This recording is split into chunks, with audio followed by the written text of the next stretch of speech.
Okay, so for question number 5 on the test 1 part 2, it's asking us at what time, and it's asking us to find the distance traveled by the car C and the truck T, and to see if the truck traveled further, if the car traveled further, or if they both traveled the same distance.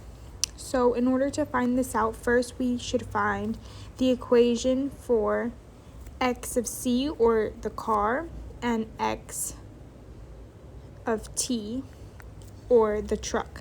So by finding both of these equations, it's going to help us to figure out which one traveled furthest. Okay, so these two are the equations of the line of the car and the truck.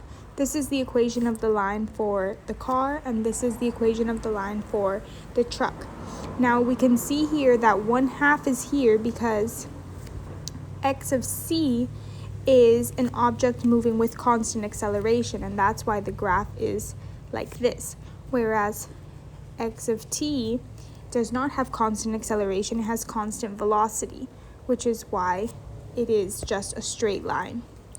But now we can see that if we cross out these, we're left with x of c being 1/2 vft and x of t being just vf. Now, if this shows, these values here show that x of c is less than x of t. And this then shows us that the answer is D, that the truck will have traveled further than the car because the truck's value is greater than the car's value.